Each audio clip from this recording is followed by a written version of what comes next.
ओम नमो भगवते वासुदेवाय। ओम नमो भगवते वासुदेवाय। ओम नमो भगवते वासुदेवाय। ओम नमो भगवते वासुदेवाय। ओम नमो भगवते वासुदेवाय। ओम नमो भगवते वासुदेवाय। नारायणं नमस्कृत्य नरं चैव नरोत्तमं देवीं सरस्वती व्यासं ततो जयमुदीरये। नष्टप्रायेषु अभद्रेषु नित्यं भागवत सेवया भगवती उत्तमा श्लोके भक्तिर्भवति नैष्टिकी। ओम अज्ञानतिमिरान्धस्य ज्ञानाञ्जनशलाकया चक्षुर्मीलितं येन तस्मै श्रीगुरुवे नमः। श्रीचैतन्यमनोभीष्टं स्थापितं येन भूतले स्वयं रूपः कदा मह्यं ददाति स्वपदान्तिकं।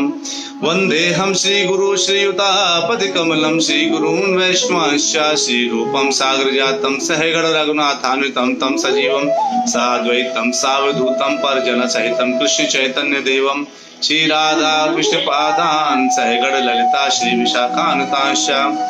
हे कृष्ण करुणा सिंधु दीन बंधु जगतपते गोपेश गोपिका कांता राधा कांत नमोस्तुते। तप्त कांचन गौरांगी राधे वृंदावनेश्वरी वृषभानुसुते देवी प्रणमामि हरिप्रिये।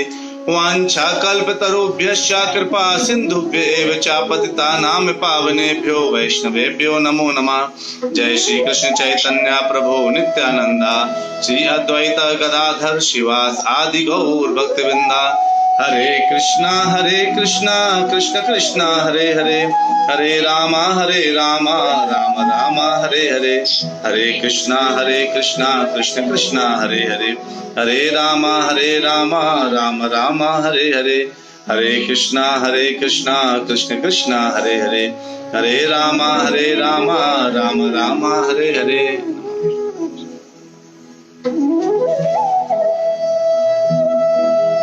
हरे कृष्णा। आप सभी प्यारे प्यारे भक्तों का आज के प्रश्नोत्तर सेशन में बहुत बहुत स्वागत है। इसमें आज जो प्रश्न पूछे गए हैं उनमें से हैं परमजीत प्रभु जी। तो परमजीत प्रभु जी के लिए जोरदार हरि बोल बोलेंगे। हरि बोल। फिर पूछा है एक देव प्रभु जी ने, जो उनके लिए हरि बोल हरि बोल। और एक प्रश्न और कुछ 2-3 प्रश्न पूछे हैं नीला माता जी ने, उनके लिए भी जोरदार हरे कृष्ण हरि बोल बोलते हैं हरि बोल। तो इस तरह से अगर हम देखें तो ये जो प्रश्नोत्तर सेशन है इसका केवल एक तात्पर्य है कि जो आपके हृदय में जो प्रश्न चल रहे हैं उनका उत्तर आपको मिलना जरूरी है।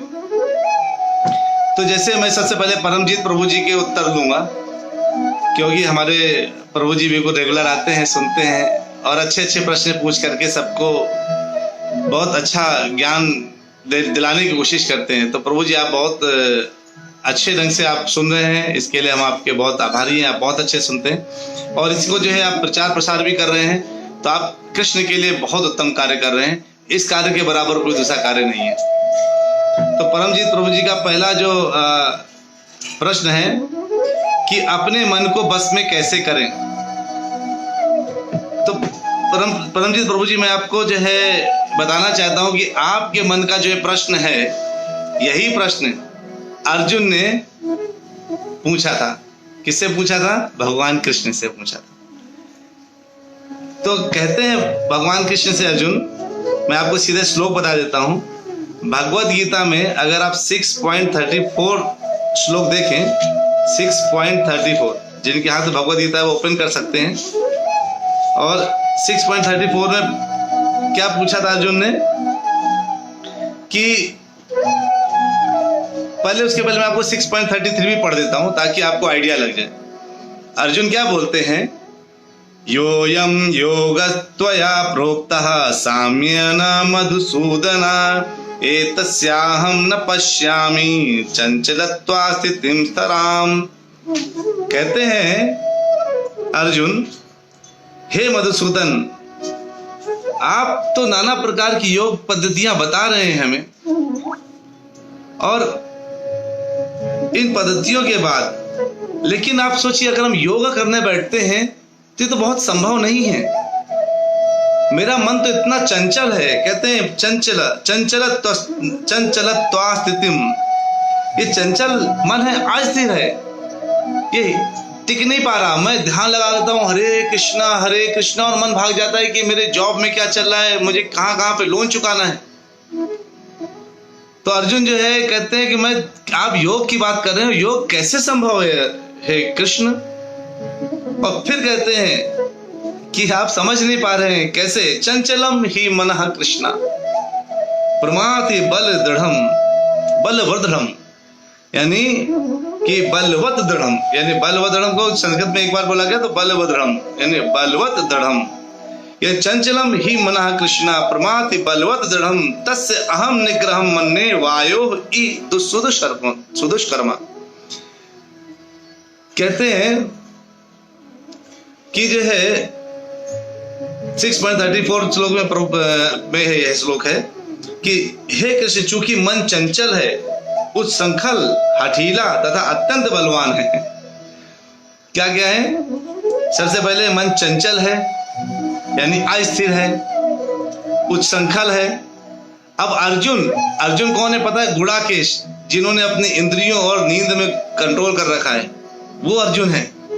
अर्जुन वो है जो ऐसे जब वो इंद्रलोक गए तो अप्सराएं उनको भटका नहीं सकी।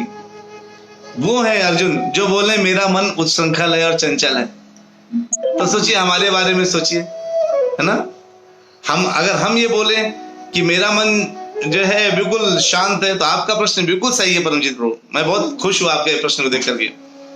तो कहते हैं उत्संखल है, हठीला, आप भी यही पूछ रहे हैं कि प्रभु जी मेरा मन उत्संखल है, हठीला है, अत्यंत बलवान है, भाग जाता है, मैं कितना भी कंट्रोल करूं भाग जाता है, पकड़ में नहीं आता। तो मुझे इसे वश में करना वायु को वश में करने से भी अधिक कठिन लगता है। अरे वायु को वश में करना कठिन है ना, वो नहीं कर सकते। तो उसको भी एक प्रकार से मैं कंट्रोल कर सकता हूं, लेकिन मैं अपने मन को कंट्रोल नहीं कर सकता। तब इसका आंसर पता है परमजीत प्रभु भगवान ने क्या दिया? अब भगवान क्या बोल रहे हैं अर्जुन से? कहते हैं असंशयम महाबाहो मनो दुर्निग्रहम चलम अभ्यासेन तु कौन्तेय वैराग्येण च गृह्यते। भगवान साफ साफ बोल रहे हैं कि हे अर्जुन, 6.35 श्लोक में भगवान ने बोला है कि तुम चिंता मत करो। हे महाबाहु कुंती पुत्र, इसलिए आपसे भगवान क्या कह रहे हैं? हे परमजीत प्रभु, आप चिंता ना करिए, आपका मन चंचल है, मुझे पता है। बिल्कुल इसको वश में करना बहुत मुश्किल है। मन को कैसे वश में करेंगे? इसको वश में करना तो बहुत ही मुश्किल है। मन चंचल है और इसको वश में करना भी मुश्किल है। लेकिन कहते हैं तुम परेशान मत हो। नित्य भागवत कथा ज्वाइन कर रहे हो ना, भगवान का नाम ले रहे हो ना, भगवत गीता सुन रहे हो ना, अच्छे अच्छे प्रश्न पूछ रहे हो ना, इसका मतलब है अभ्यासेन तु कौन्तेय, ये अभ्यास करने से आपके मन को अपने मन से कंट्रोल में आने लगेगा। ये भगवान ने आपके प्रश्न का उत्तर दिया है। अभ्यास किस चीज का? ऐसी कथाएं सुनना, श्रवणम से, श्रवणम कीर्तनम च विष्णु, आपको श्रवण करना है, कीर्तन करना है और अपने हृदय में भगवान के प्रति, विष्णु के प्रति प्रेम रखना है, कृष्ण के प्रति प्रेम रखना है। आपको लगातार प्रयास करना है। एक दिन आपको लगेगा कि मन हट ही नहीं रहा वहां से। आज लग रहा है कि मन लग नहीं रहा और उसका लगेगा मन हट ही नहीं रहा, क्योंकि मन को कंट्रोल करने का सबसे बेहतर साधन क्या है? अपने मन को भगवान के चरणों में लगा के रखना। तो ये आपके प्रश्न का उत्तर स्वयं भगवान ने। और फिर 36वें श्लोक में बोलते हैं प्रभु जी आपके प्रश्न का उत्तर क्या बोलते हैं भगवान? कि असंयतात्मना योगो दुष्प्राप इति मे मतिहि वश्यात्मना तु यतता शक्यो वाप्तु मुपायतः। कहते जिसका मन उत्संखल है उसके लिए आत्म साक्षात्कार थोड़ा कठिन होता है, करना कठिन होता है। तो इसको करने का मतलब क्या है? अगर तो मन उत्संखल है तो केवल अभ्यास करो, हरे कृष्ण कृष्ण कृष्ण हरे हरे, हरे राम राम राम हरे हरे, ये कहने से। और इसको कैसे करना है? जो आप मुंह से बोल रहे हैं हरे कृष्ण, उसको कान से सुनिए, बोलिए और सुनिए, ये मन इसी में रह जाना चाहिए। सब कुछ आपका इसमें लग जाता है तो मन बिल्कुल धीरे धीरे करके कंट्रोल हो जाता है। आपका अगला प्रश्न है कि अच्छे कर्म करना चाहिए, है ना, लेकिन अच्छे कर्म तो करना चाहिए, बिल्कुल प्रभु जी, अच्छे कर्म बिल्कुल करना चाहिए। तो अच्छे कर्म क्या है ना, कर्म क्या है, अच्छे कर्म क्या है, और कर्म ऐसा जो ना कि बुरा है ना अच्छा है, वो क्या है? तो कौन से कर्म करना चाहिए, हमें ये भी जानना पड़ेगा। कर्म, अकर्म और विकर्म यहाँ पे होता है। विकर्म मतलब बुरे कर्म, जो कर्म शास्त्रों के अनुसार नहीं। चोरी करना शास्त्रों में नहीं लिखा, डाका डालना शास्त्रों में नहीं लिखा, है ना, ये सब गंदे कार्य करना, किसी का मर्डर करना शास्त्रों में नहीं लिखा। ये सब कार्य करना जो शास्त्रों में नहीं लिखा, उसको करना विकर्म कहलाता है। तो कर्म क्या है, अच्छे कर्म करना। जैसे आप जो है सत्कर्म करना, जैसे आपने किसी को दान दे दिया, गौ रक्षा करी, और जो है किसी को सब रोड क्रॉस करा दिया, है ना, किसी को मार रहा था आपने बचा दिया, है ना, ये सब करना जो है क्या कहलाता है, कर्म, मतलब कर्म, सत्कर्म कहलाता है। अब अकर्म क्या है फिर? अकर्म के दो मतलब होते हैं, एक होता है कर्म ना करना, और एक मतलब होता है कर्म, ऐसे कर्म ना करना जो भगवान से संबंधित नहीं है। यानी ऐसे कर्म ना करना जो भगवान, यानी आपने सकर्म किया, रोड क्रॉस कराया, अब वो तो एक सत्कर्म हो गया। लेकिन जो अकर्म है वो क्या होता है, आपने ये सोच के कराया रोड क्रॉस कि मैं इसको रोड क्रॉस करा कर इसको हरि नाम दूंगा, है ना, भगवान का नाम इसको दूंगा, इसको रोड क्रॉस करा कर तो मैं बताऊंगा कि बोलो एक बार हरे कृष्णा। जब हमसे कोई दान मांगने आता, हम कहते पहले भैया मुझे वो हरे कृष्ण महामंत्र सुना दो, मैं तुम्हें पैसे दे दूंगा। जाके देखो ताहे कहो कृष्ण उपदेश, है ना, बोल हरि बोल, बोल हरि बोल। चैतन्य महाप्रभु कहते बोल हरि बोल, बोल हरि बोल, बोल हरि बोल, बोल हरि बोल। चैतन्य महाप्रभु कहते राधा कृष्णा बोल बोल, बोलो रे सबाई, राधा कृष्णा बोल बोल, बोलो रे सबाई। चैतन्य महाप्रभु कहते सभी से बोलो राधा कृष्णा हरे कृष्णा बोलो। जब ये हम बोलते हैं तो हमारा यही कर्म जो भगवान को केंद्र बिंदु में रख के करते हैं। तो कहते हैं, तो इसमें एक माता जी ने प्रश्न पूछा है, उसमें आपका प्रश्न का उत्तर बिल्कुल मैच कर जाएगा कि how will I follow Krishna consciousness, मैं कृष्णा कॉन्शियसनेस को कैसे फॉलो कर सकती हूँ नीला माता जी। तो अब कृष्णा कॉन्शियसनेस क्या है पहले ये जानना जरूरी, तभी तो फॉलो करेंगे ना। कोई भी कॉन्शियसनेस क्या है, आपको फॉलो करने के पहले क्या पता होना चाहिए कि मैं फॉलो क्या है। आपने जैसे गौ गोविंद सेवा पेज को फॉलो किया, इसमें आपको पता चला अच्छा ये तो भागवतम, ये तो अध्यात्म का केंद्र है, जिसको आपने फॉलो किया, आपको केवल इसमें आध्यात्मिक विषय सुनने को मिलेंगे और आनंद की अनुभूति होगी। तो कृष्णा कॉन्शियसनेस को फॉलो करने के पहले हमें पता होना चाहिए कृष्णा कॉन्शियसनेस है क्या। तो कृष्णा कॉन्शियसनेस क्या है? कृष्ण भावनामृत, मेरी भावना कृष्ण के लिए कितनी है। और कृष्ण भावनामृत का मतलब, जैसे अगर आपका कोई भाई है, पुत्र है, माता पिता है, उनके लिए एक भावना होती है ना, मेरे पुत्र आगे बढ़ जाए, मैं पुत्र की कैसे सेवा करूं। जैसे एक छोटा सा बच्चा है, घर में जन्म लेता है, जब वो घर में जन्म लेता है तो उसका क्या होता है, सोचो, वो कुछ अपने हाथ से कुछ नहीं कर सकता, डिपेंडेंट है, टोटली डिपेंडेंट है। किस पर? अपने माता पर डिपेंडेंट, अपने पिता पर डिपेंडेंट है। वो किसी सब पर डिपेंडेंट है, कोई कार्य खुद नहीं कर सकता। वो अगर कोई कार्य खुद नहीं कर सकता, लेकिन करता कौन है? उसकी माता। देखिए पूर्ण उसकी पोटी साफ करती है, उसको नहलाती है, धुलाती है, सजाती है, फिर बैठाती है। ये सब कार्य कौन करती है? माँ कर रही है उसके लिए। तो इसका मतलब उसका कॉन्शियसनेस किसमें लगा हुआ है? अपने बच्चे पर लगा हुआ है कि मेरे बच्चे का जो है ये कैसे बन जाए, थोड़ा स्वस्थ रहे, सुंदर रहे, अच्छा दिखे, है ना। उसी ढंग से जब तो हम हर चीज, कब बच्चे को भूख लगी, कब बच्चे को नहलाना है, कब बच्चे को क्या करना है, पूरा कॉन्शियसनेस बच्चे पर लगा हुआ है। अगर हमारा यही ध्यान, यही कॉन्शियसनेस भगवान के लिए लग जाए, अरे मेरे भगवान को कब भूख लगी है, उनको खाना खिलाना, मैंने तो पेट भर के खा लिया, मेरे भगवान ने खाया कि नहीं खाया, मैंने तो जो है स्नान कर लिया, मेरे भगवान ने कितने दिनों से स्नान नहीं किया है, मैंने तो बहुत अच्छे कपड़े पहन लिए, मेरे भगवान के कपड़े बदले कि नहीं बदले? मैंने अपना घर साफ किया, मेरे भगवान का मंदिर मार्जन हुआ है कि नहीं हुआ? मंदिर साफ हुआ है कि नहीं हुआ? अरे जो मैं अपने लिए कर रहा हूं, मेरे भगवान जो घर में बैठे हैं अगर उनके लिए करूंगा वही तो कॉन्शियसनेस है। और है क्या? भगवान के लिए की गई सेवा ही तो कॉन्शियसनेस है। आप कैसे सेवा कर रहे हैं उनकी? क्या भगवान की सेवा बस भगवान घर में रखे हैं? कई लोग कहते हैं प्रभु जी समय नहीं है, हम सुबह उठते हैं बस ऐसे करके चले जाते हैं। अरे भगवान के विषय में अगर आप सोचेंगे तो भगवान आपके विषय में सोचेंगे ना। भगवान के विषय में सोचना पड़ेगा कि मेरे भगवान किस तरह से खा रहे हैं, कैसे, उनको क्या इस समय आवश्यकता है। अब आप कहेंगे भगवान को जिन्होंने सबको दिया उनको क्या आवश्यकता हो सकती है? चलिए मैं बोलता हूं, पिताजी अगर घर में कुछ सामान लेकर के आते हैं तो हाँ वो खा सकते हैं ना अपने हाथ से, लेकिन ऐसा क्यों होगा कि अगर बच्चा उनको थोड़ा सा खाना दे दे, उसी में से निकाल के चॉकलेट लेके आए, बच्चे ने एक पीस चॉकलेट पापा को दिया, पापा आप भी लो ना, तो पापा कितनी खुशी खुशी खाते हैं, बच्चे को प्यार भी करते हैं। पापा को चॉकलेट खाने की जरूरत है क्या? भगवान को आपकी आवश्यकता नहीं है, हमें भगवान की आवश्यकता है।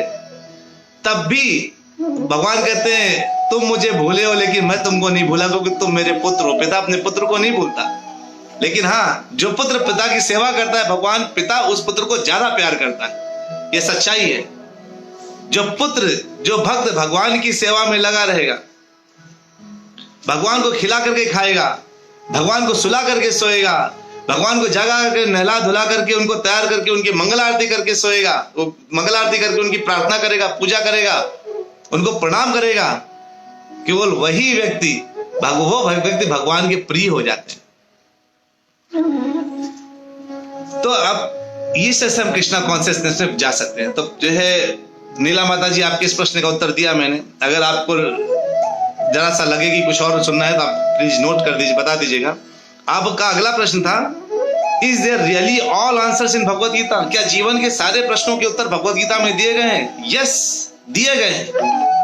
आप ये बताइए, जब आप घर में जो है कोई फ्रिज, वॉशिंग मशीन, कोई भी मशीन लेकर के आते हैं, उसके साथ एक मैनुअल आता है कि नहीं आता? मैनुअल आता है ना। वो मैनुअल किस लिए होता है? इस मशीन को कैसे यूज करें, ये ऑन है, ये ऑफ बटन है, यहां से आपका ऐसे घूमेगा, ऐसे चलेगा, वैसे चलेगा, नाना प्रकार की इंफॉर्मेशन उसमें दी गई होती है। इसी तरीके से अगर हमारा ये शरीर, जब हम जन्म लेते हैं, जब हमारा जन्म होता है, जब हमारा जन्म हुआ, हमारे साथ तो कोई बुक नहीं आई। एक छोटी मशीन का मैनुअल होता है, एक छोटा मोबाइल खरीदिए उसके साथ एक मैनुअल आता है, ऐसे बैटरी लगा दें, इसके ऊपर ऐसे कर दें। इतना बड़ा शरीर जन्म लेता है जो ऐसा रोबोट, जिसमें कुछ भी एक्स्ट्रा इलेक्ट्रिसिटी की जरूरत नहीं है, खाओ बस एनर्जी मिल गई। सोचिए ये कैसा ऑटोमेटिकली चल रहा है शरीर हमारा। 84 लाख योनियों में जितने जीव जंतु हैं, सबके सब वैसे ही चल रहे हैं, सबके सब उसी तरीके से बिल्कुल राउंड एंड राउंड घूम रहे हैं। और उसी तरीके से आप देखिए, हमारे पास 2 आंखें, हर जीव जंतु के पास भगवान ने 2 आंखें दी हैं। तो ये जो हमारा शरीर का जो मैनुअल है वो क्या है? भगवत गीता। कैसे शरीर को चलाएं, सारे आंसर दिए। क्या खाना है, क्या पीना है, क्या कैसे रहना है, कैसे बोलना है, कैसे उठना है, कैसे चलना है, क्या कर्म करना है, क्या कर्म नहीं करना, सब कुछ आपके मन में प्रश्न आया और उसका उत्तर भगवान ने भगवत गीता में दे रखा है। सोचिए, इतना उम्र निकल गया, भगवत गीता के केवल 700 श्लोक पढ़े। इतनी मोटे मोटे आपने किताबें पढ़ डाली होंगी, है ना, उपन्यास पढ़ डाले होंगे, नॉवेल। 700 श्लोक भगवत गीता के कभी ध्यान से पढ़ने का समय मिला है? अरे एक एक श्लोक करके अगर भी पढ़ेंगे तो 2 साल में भगवत गीता खत्म, और पता चल जाएगा ये जीवन कैसे चलाना है। क्योंकि कहीं ऐसा ना हो, प्रभुपाद जी से पूछा है कि नहीं, अरे आप तो केवल हरि भजन, हरे कृष्णा करते रहते हैं। आप ये बताइए कि अगर आपकी मृत्यु के बाद ये पता चले, अरे ये सब तो मैंने पूरा टाइम वेस्ट कर दिया, कोई भगवान तो है ही नहीं, तो क्या करेंगे? प्रभुपाद जी का बात सही है, बिल्कुल बात सही है। क्या चलो मैं भी उल्टा बोल देता हूं। अगर तुम्हें मृत्यु के बाद ये पता चला कि भगवान है, तब तो तुम फंस गए। है ना, तब तो तुम फंस गए बेटा। मेरा तो मैं आज भी एंजॉय कर रहा हूँ। भगवान की भक्ति में तो केवल खुशी खुशी है, हंसी हंसी है, आनंद ही आनंद है।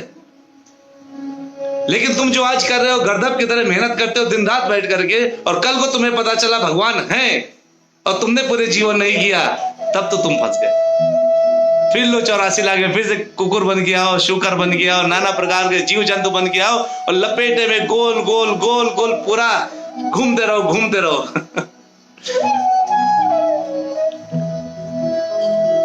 तो हमारे जीवन का हमें उद्देश्य इसलिए पता होना चाहिए, हम क्या कर रहे हैं। इसलिए भगवत गीता हमारी मैनुअल है, इसको हमारे लिए जरूरी है। इसलिए माता जी जो आपने प्रश्न पूछा है कि क्या सारे कुछ प्रश्न के उत्तर भगवत गीता में है, हाँ माता जी, सारे प्रश्नों के उत्तर भगवत गीता में। कहते हैं how old is Krishna ji, माता जी ने पूछा है हाउ ओल्ड, कृष्णा की उम्र कितनी है, कितनी उम्र है कृष्णा की, ये पूछ रहे हैं। तो आपको मैं बताता हूं, ब्रह्म संहिता में 33वें श्लोक में एक श्लोक आता है ब्रह्म संहिता में, जिसमें भगवान की उम्र बताई गई है। मैं इसलिए सारा रेफरेंस लेके बैठा हूं ताकि आपको न लगे प्रभु जी अपने मुंह से कुछ बोल दे रहे हैं, सारे शास्त्रों का रेफरेंस। कहते हैं अद्वैतम अच्युतम अनादिम अनंत रूपम आद्यम पुराण पुरुषम नवयौवनम च वेदेषु दुर्लभम अदुर्लभमात्म भक्तो गोविंदमादि पुरुषम तमहम भजामि। ब्रह्मा जी कहते हैं कि अद्वैत अच्युत अनादि अनंत रूपम, यानी क्या है वो, अद्वैत है, द्वैत नहीं है, भगवान जैसा कोई दूसरा नहीं है, भगवान जैसा केवल एक है, वो है भगवान कृष्ण। भगवान जैसे केवल भगवान है। और उसमें लिखा है अद्वैत अच्युत, अच्युत है, वो च्युत नहीं होते अपनी बात से, उन्होंने बोल दिया तो बोल दिया। कहा भगवान ने भगवत गीता में अर्जुन से, हे अर्जुन घोषणा कर दो कि मेरे भक्त का कभी विनाश नहीं होता। बोला भगवान ने भगवत गीता में, हे अर्जुन ये घोषणा कर दो कि मेरे भक्त का कभी विनाश नहीं होता। भगवान च्युत नहीं है, अच्युत है। और कहते हैं अनादि, अनादि मतलब आदि के आदि, मतलब उनका कोई प्रारंभ नहीं है। कितने पुराने हो, मतलब तो आप लगेगा इतने बुढ़े, यानी हम तो 50 साल में बुढ़े हो जाते हैं। भगवान यानी प्रारंभ के प्रारंभ, यानी ब्रह्मा जी को ज्ञान देने वाले, उनके ऊपर महाविष्णु को अपनी ऊर्जा से जन्म देने वाले, कैसे तो उनके एक अंश से महाविष्णु निकले, उसके ऊपर वो गोलोक में इतने पुराने, तो बहुत बुढ़े हो गए होंगे। तो ब्रह्मा जी का नहीं नहीं, मैं जानता हूं अपने पिता के बारे में। कौन है वो, क्या कहते हैं, उनका रूप अनंत रूपम, उनका रूप अनंत है। और कैसे आद्यम, यानी इतने पुराने हैं, आदि हैं, सबके प्रारंभ में। पुराण पुरुषम, बहुत पुराने पुरुष हैं। नव यौवनम चा, 16 साल के दिखने वाले नव यौवन है वो। हमेशा 16 साल के बालक नजर आते हैं, प्यारे से छोटे से बालक, हमेशा उतने ही।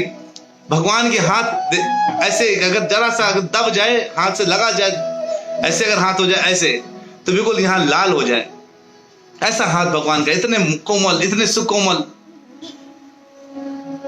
तो भगवान ये है, इतनी उम्र है भगवान की। कौन बोल रहे हैं, ब्रह्मा जी बता रहे हैं। ये मैंने अपने मन से कहानी नहीं गढ़ी है, ब्रह्मा जी बोल रहे हैं। आद्यम पुराण पुरुषम, बहुत प्रारंभ के प्रारंभ है, लेकिन नव यौवनम चा, बिल्कुल नव यौवन है। कहते हैं वेदेश दुर्लभम अदुर्लभ, यानी बहुत ज्ञानियों को पता नहीं चलेगा, उनके लिए अदुर्लभ है, वो नहीं छू सकते। बहुत बड़े बड़े ज्ञानी जो हैं, जो सोचते हैं कि मैं इनको प्राप्त कर सकता हूँ, नहीं कर सकते हैं। तो कौन प्राप्त कर सकता है, वेदेश दुर्लभम अदुर्लभ आत्म भक्त, उनके जो अपने भक्त हैं, केवल वही उनको प्राप्त कर सकते हैं, केवल वही उनको जान सकते हैं, कोई और दूसरा उनको जान नहीं सकता। तो इस तरह से यह है भगवान की उम्र, और इस तरह से भगवान को हम प्राप्त कर सकते हैं। और फिर कहते हैं does my plea reaches to him, क्या जो मैं प्रार्थना करता हूं या करती हूं, क्या भगवान को पहुंचती है। भगवान की आपकी सारी प्रार्थनाएं भगवान तक पहुंचती हैं। और वो प्रार्थना, उसका उन्होंने बताया है 10वें अध्याय में। और 10वें अध्याय के जो श्लोक हैं वो हैं 14, 12, 13, ये सब श्लोक में बताते हैं भगवान। तो मैं आपको इसलिए रेफरेंस के साथ लेके बैठा हूं ताकि आपको सब कुछ पता चले। कहते हैं सबसे पहले ये पता होना चाहिए कि हम भगवान पर कैसे भरोसा कर सकते हैं कि मेरी प्रार्थना भगवान तक पहुंच रही है? ये कैसे हम भरोसा कर सकते हैं? अर्जुन बोलते हैं आप कौन है?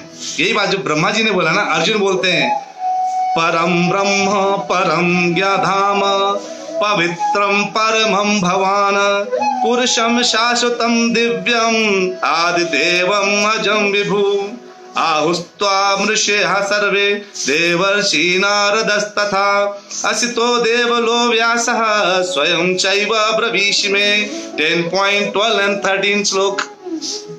कहते हैं आप, अर्जुन कहते हैं सब कुछ जानने के बाद यार कि सब समझ गए अर्जुन, अब बोलते हैं आप परम भगवान है, मैं जान गया हूं। आप परम धाम है, आपका नाम ही धाम है, ये भी मैं जान गया हूं। परम पवित्र है और परम सत्य हैं, आपसे बड़ा कोई दूसरा सत्य नहीं है। आप नित्य हैं, दिव्य हैं, आदि पुरुष हैं, अजन्मा है और महानतम है, ये भी मैं जानता हूं। और इसको कौन बोल रहे हैं? कहते मैं नहीं बोल रहा, नारद, असित, देवल, व्यास जैसे बड़े बड़े ऋषियों ने इस बात को बताया है, इसकी पुष्टि की है। और कहते हैं आप जो भी कुछ मुझसे कहते हैं वो मुझे सब कुछ सच लग रहा है, सब कुछ सच लगता है। तो इसमें अब लेकिन जो अब आपका प्रश्न कि क्या मेरी प्रार्थना भगवान तक पहुंचती है, तो इसमें भगवान कहते हैं कि मैं सबके हृदय में निवास करता हूं। और हृदय में निवास करता हूं मतलब अब आप सोचिए आपके घर में कोई निवास कर रहा है और आपने उसका नाम दिया, तो क्या वो सुनेगा नहीं? ऐसा तो नहीं कि बहुत दूर बैठे हैं, आपके हृदय में। भगवान कहते हैं कि तेषाम सतत युक्तानाम भजताम प्रीतिपूर्वकम तदामि बुद्धि योगम तम येन मापुपयांते, कि जो प्रेम पूर्वक मेरी सेवा करने में निरंतर लगे रहते हैं, जो निरंतर मेरी प्रेम पूर्वक सेवा करते हैं, उन्हें मैं ज्ञान प्रदान करता हूं जिसके द्वारा वो मुझ तक पहुंच सकते हैं। और आप सब लोग जो आज समय सुन रहे हैं इस कथा को, आप सबको भगवान ज्ञान दे रहे हैं ताकि आप भगवान की इन कथाओं को डेली सुने, भगवान के नाम को करें और अपने आप को भगवान के नाम के साथ जोड़ें, भगवान के साथ संबंध स्थापित करें, क्योंकि वही जीवन का अंतिम लक्ष्य है, कोई दूसरा लक्ष्य नहीं है। और फिर कहते हैं कि तेषामेव अनुकंपार्थम अहम अज्ञाम जम तमः नाशयामि आत्मभावास्तः ज्ञान दीपेन भास्वता। मैं उन पर विशेष कृपा करने के लिए, किन पर? अपने भक्तों पर विशेष कृपा करने के लिए उनके हृदयों में वास करता हूं और उनके हृदय में वास करके उनको ज्ञान प्रदान करता हूं, उनके अंधकार को दूर करता हूं। इसका मतलब मैं उनकी प्रार्थना को सुनता हूं। भगवान आपके हृदय में बैठे हैं, है ना? भगवान आप हृदय में बैठ करके आपको क्या करते हैं? हर समय आपके बारे में सुनते हैं, आपके बारे में आप जो उनसे प्रार्थना करते हैं उनको वो सुन करके उसको पूरा करने की कोशिश करते हैं। जो है दिनेश चंद्र भट्ट प्रभु जी ने पूछा है, क्या हम कभी भी कृष्ण के साथ रहे हैं, और अगर हाँ तो हमारे अंदर उनसे अलग रहने की इच्छा क्यों जागी? बहुत अच्छा प्रश्न है। तो प्रभु जी इस प्रश्न को अगर आप कल ज्वाइन करेंगे तो मैं इस प्रश्न का उत्तर आपको कल बहुत अच्छे से रेफरेंस के साथ दूंगा। आज समय निकल जा रहा है, अभी 2 प्रश्न मेरे पास और पेंडिंग है, तो आप क्षमा कीजिएगा आज मैं आप। लेकिन जुगेश प्रभु जी आप एक काम करिए, इस प्रश्न को नोट कर लीजिए और जो है आप जुगेश प्रभु आप और पुनीति माता जी पूरा मैनेजमेंट ग्रुप में है, पूरा मैनेज कर रहे हैं, तो आप इन प्रश्नों को जो आज प्रश्न आए हैं उनको नोट कर लीजिए। इन प्रश्नों को हम नेक्स्ट क्लास में इसको कवर करेंगे। तो प्रभु जी आप क्षमा कीजिएगा, समय निकल रहा है और 2 प्रश्न अभी पहले से बचे हैं अपने पास। तो बहुत अच्छा प्रश्न आपने पूछा, इसलिए एक बार जोरदार दिनेश चंद्र भट्ट प्रभु जी के लिए हरि बोल बोलते हैं, हरि बोल। आपने बहुत अच्छा प्रश्न पूछा कि जब हम कृष्ण के साथ थे तो हमारे अंदर अलग रहने की भावना कहां से आ गई? कितना अच्छा प्रश्न है ये। और हमेशा से हम कृष्ण के साथ पहले थे और कुछ ऐसा हुआ है गड़बड़, तो इसको हम रिवील करेंगे अगले क्लास में, इसका उत्तर देंगे आपको। कहते हैं कि माता जी बोलते हैं नाम कैसे अपना हरि नाम कैसे, प्रभु जी बोलते, देव प्रभु जी का प्रश्न है, हरि नाम कैसे सुधारें? हरि नाम कैसे सुधारें? इसका मतलब ये हुआ कि मैं भगवान का नाम ले रहा हूं लेकिन इच्छा नहीं आ रही है ना? मन में वो बिल्कुल ऐसा नहीं आता कि मैं उन प्रश्नों उन भगवान का नाम लूं और लगातार बस मेरे मन में कैसे नैनम गलित सुधारया वदनम गद गद रुद्धया गिरा पुलकैर्निशितं वपुः कदा तव नाम गृहिणे भविष्यति युगायितं निमेषेण चक्षुषा प्रावृषायितं शून्यायितं जगत् सर्वं गोविंदा विरहेण में। ऐसा क्या है कि मैं आपका नाम लेता हूं तो मेरे आंखों में आंसू आ जाने चाहिए। नयनम गलत सुधारया बदनम गद गद रुद्धया, मेरे बदन में बिल्कुल गदगद हो जाए, अरे मैंने भगवान का नाम लिया है। ये मेरे हृदय से आवाज निकले और मेरे आंखों से आंसू बहे और मेरा बदन गदगद हो जाए। मेरा ऐसा कैसे अपना ये नाम सुधारूं? प्रभु जी का यही प्रश्न है। पुलकर निश्चितम बपू कदा, आपका नाम लेते ही कैसे मेरे अंदर मेरा शरीर पुलकित हो उठे, कैसे? ये पूछ रहे हैं। कैसे हो कि शून्यायितम जगत सर्वम गोविंदा विरहेण में, हर समय अगर आपका नाम मैं नहीं लेता तो मेरा हृदय शून्य हो जाता है। मुझे कुछ पता नहीं चलता कि मेरे आसपास कौन है कौन नहीं है। ऐसा लग रहा है कि ये युगायितम निमेषेणा, युगो युग ऐसा लगता है जैसे मैं एक पलक झपकता हूं तो कहीं भगवान मेरे आंखों के सामने से आके चले ना जाएं। मेरे इसलिए पलक का झपकना युगों के बराबर लग रहा है। कौन बोल रहे हैं? चैतन्य महाप्रभु बोल रहे हैं। ये अंदर से भाव रख करके कि मैं उनसे वियोग हो गया है, उनसे योग के लिए मैं भगवान का नाम ले रहा हूं। अगर मैं ये योग भाव से भगवान को लगातार हरि नाम को लूं और भगवान के नाम को जो बोलूं उसी को सुनूं, जैसे मैं बोलता हूं हरे कृष्ण तो जो हरे कृष्ण का उसको ध्यान से उसी को सुनना है। अगर हम ऐसे सुनना शुरू करेंगे तो हमारा हरि नाम सुधर जाएगा और हमारे अंदर जो है भगवान के प्रति अचानक प्रेम पैदा होगा। और आप देखिएगा, मैं आपको सब बताता हूं, दो चीज आप महसूस करेंगे। आपकी अशुद्ध धारा अपने मन से बहने लगेगी, आपका गला अपने मन से रुद्ध होने लगेगा और अपने मन से आपको इतना अच्छा फील होने लगेगा जैसे आज आपने उसको प्राप्त कर लिया जो आज तक खोया हुआ था। आपने सबको प्राप्त करने की कोशिश की लेकिन जो खोया था उसको अभी तक छोड़ रखा है, वो प्राप्त नहीं कर पाए। तो हरि नाम सुधारने का केवल एक ही उद्देश्य है, अपने आप को पहले सात्विक बनाना है। जैसा हो अन्न वैसा हो मन। अगर हमारा अन्न में हमने खाने को नहीं सुधारा, हम जो मर्जी आए खा लेते। इस 2.5 इंच के जीव के लिए हमने जीव जंतु मार डाले। इस 2.5 इंच के जीव के स्वाद के लिए हमने जो है अपने आप को नाना प्रकार से जो है ग्रसित, मतलब इस जीव में बांध दिया, इस जीवा में बांध के रख दिया। जाओ ये बोलेगी मैं वही खा लूंगा, जा करके जो मर्जी आएगा मैं बोल दूंगा, जो मर्जी आएगी मैं वो जो है कर दूंगा। ये जीव इतनी खतरनाक है, ये है ना। तो कहते हैं हमें इन वेगों को सुधारना है। जिह्वा वेग, उदर वेग, उपस्थ वेग, है ना। वाचो वेग यानी जो बोलना है, वाचो वेगम, उदर उपस्थ वेगम, जिह्वा वेगम। इन जिह्वा के वेग को, उदर के पेट भूख लगी जो मर्जी आए खा लिया। अरे अपने मन को सात्विक बनाना है, हृदय को सात्विक बनाना है, भगवान के नाम का स्मरण करना है, सबको किसी को बुरा भला नहीं कहना। ये सब करने से क्या होगा? हमारा जीवन सुधरेगा और हमारे भगवान के नाम पे बहुत ध्यान लगेगा, पूर्ण मन लगेगा, फोकस होकर के हम भगवान के नाम का उच्चारण कर पाएंगे और पूर्ण श्रद्धा के साथ हम भगवान के चरण कमलों की सेवा करके आनंद ले पाएंगे, जिसको परम आनंद बोलते हैं। कल की कथा थी ना, आनंद के या परमानंद। आनंद क्षणिक है, परमानंद नित्य है। अब केवल परमानंद कैसे मिलेगा? केवल भगवान के चरण कमल में अपने आप को सरेंडर करके ही मिलेगा। इसलिए प्रभु जी, माता जी, मुझे लगता है आज मैंने सारे प्रश्नों के लगभग उत्तर दे दिए हैं। समय निकल जाए, कुछ बचेगा तो बाकी प्रश्नों को हम नेक्स्ट क्लास में ले लेंगे, क्योंकि मैं नहीं चाहता कि मैं आपका ज्यादा समय लूं। आधे घंटे मुझे मिलते हैं आपको के सामने कुछ बोलने के लिए।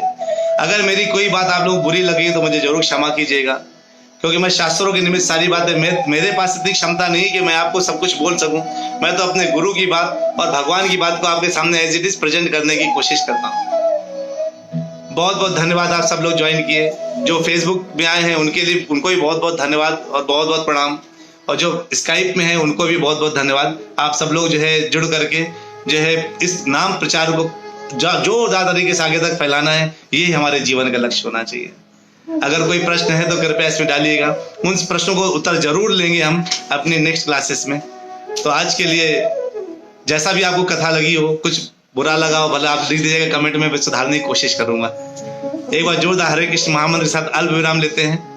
कल फिर से मिलेंगे, एक बार फिर से सब लोग साथ में रहेंगे और हम भागवतम के साथ आगे बढ़ेंगे और एक दो प्रश्न जो है उनको भी हम सुनेंगे। जो हरे कृष्ण महामंत्र बोलते हैं, हरे कृष्णा कृष्णा कृष्णा हरे हरे, हरे रामा रामा रामा हरे हरे। बहुत बहुत धन्यवाद। मिलते हैं एक छोटे से ब्रेक के बाद 9:30 बजे कल के दिन।